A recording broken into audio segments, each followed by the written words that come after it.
చూస్తుంటేనే చాలా టెంప్టింగ్గా ఉందండి. అసలు 10 మినిట్స్లో ఇన్స్టెంట్గా రబ్డీ, చాలా హెల్దియర్ వర్షన్ అండి. వైట్ షుగర్ వాడలేదు, వైట్ బ్రెడ్ కూడా వాడలేదు. చాలా క్విక్గా అయిపోతుందండి. 10 నిమిషాల్లో ఇన్స్టెంట్గా చేసేసుకోవచ్చు. గంటలు గంటలు నిలబడి మిల్క్ రెడ్యూస్ చేయాలి అనే పని లేకుండా చాలా క్విక్గా అయిపోతుందండి. ఎప్పుడైనా తినాలనిపిస్తే 10-15 మినిట్స్లో రెడీ చేసేసుకోవచ్చు అండి. సో ఎప్పుడైనా స్పెషల్ అకేషన్స్ అప్పుడు, గెస్ట్ వచ్చినప్పుడు ఇలా సర్వ్ చేస్తే చాలా బాగుంటుందండి. సో పిల్లలు ఈవినింగ్ స్కూల్ నుంచి రాగానే కూడా చల్లగా ఫ్రిడ్జ్లో ఉంచి సర్వ్ చేస్తే చాలా రిఫ్రెషింగ్గా ఉంటుంది. మనం ఇంట్లో తింటే చాలా హెల్తీగా ఉంటామండి, బయట ఫుడ్ అవాయిడ్ చేసి. సో ఈ హెల్తీ డెజర్ట్ని మీరందరూ కూడా తప్పకుండా ట్రై చేసేయండి. హాయ్ అండి, అందరికీ నమస్కారం. Welcome to Divyamrutham. ఈరోజు మనము ఇన్స్టెంట్గా రబ్డీ 10 నిమిషాల్లో హెల్తీగా ఎలా చేసుకోవచ్చో చూద్దామండి. ఇక్కడ షుగర్ వాడట్లేదు, బ్రెడ్ స్లైసెస్ వాడట్లేదండి. సో ఇక్కడ ఇన్స్టెంట్గా ఎలా రబ్డీ చేసుకోవచ్చో చూద్దాము. ఇక్కడ ఒక 1 లీటర్ మిల్క్ అయితే తీసుకున్నానండి. ఇక్కడ పాలు అయితే మరుగుతున్నాయి. సో నేను ఇక్కడ ఇది థిక్ అవ్వడానికి ఒక 1/2 లీటర్ మిల్క్కి 3 స్పూన్స్ బాస్మతి రైస్ అనుకోండి. ఇక్కడ 1 లీటర్ తీసుకున్నాను కాబట్టి 6 స్పూన్స్ బాస్మతి రైస్ తీసుకొని ఒక 45 మినిట్స్ అయితే సోక్ చేసి పెట్టుకున్నానండి. సో దాన్ని ఇప్పుడు మనము మిక్సీ వేసేసుకొని బరకుగా మిక్సీ వేసుకోవాలండి. వాటర్ అవసరమైతే వేసుకుందాము.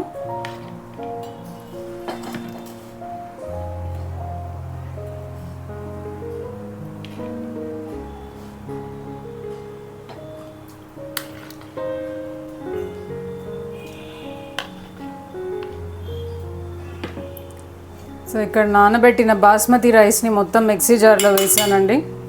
సో ఇక్కడ మనకు మిల్క్ డెజర్ట్స్ ఎప్పుడు చేసినా కండెన్స్డ్ మిల్క్ అయినా లేకపోతే మిల్క్ పౌడర్ వేసుకున్న మంచి రిచ్నెస్ అనేది వస్తుందండి.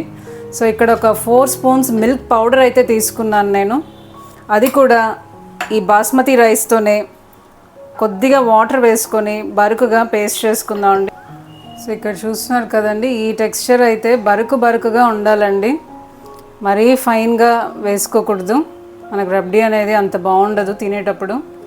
సో ఇప్పుడు మొత్తము milk powder, basmati rice, soak చేసిన బాస్మతి రైస్ పేస్ట్ చేసినాం కదండి బరుకుగా, అది మొత్తము ఈ మిల్క్లో అయితే వేసేసుకోవాలండి.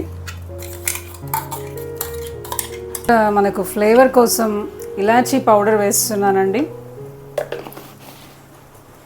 బరుకుగా చేసుకున్న బాస్మతి రైస్ అంతా బాగా కుక్ అయ్యి దగ్గరకు అయితే వచ్చేస్తుందండి. టేస్ట్ చాలా బాగుంటుంది. సో ఫ్రిడ్జ్లో పెట్టుకొని 2-3 డేస్ ఎంజాయ్ చేయొచ్చు.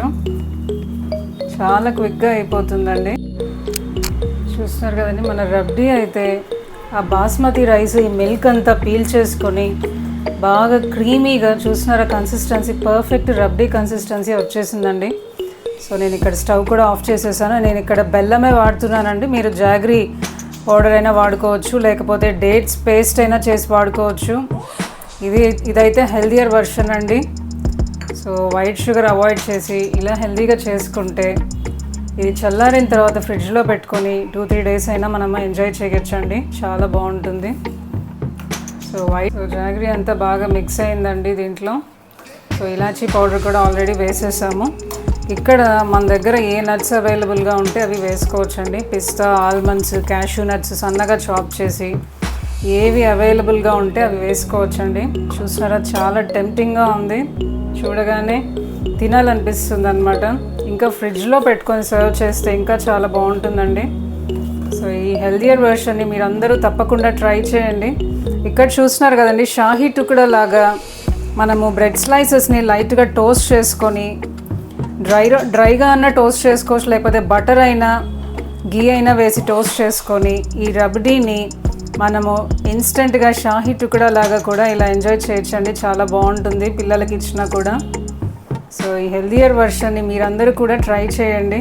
చూస్తున్నారా, చూస్తుంటేనే చాలా టెంప్టింగ్గా ఉంటుందన్నమాట.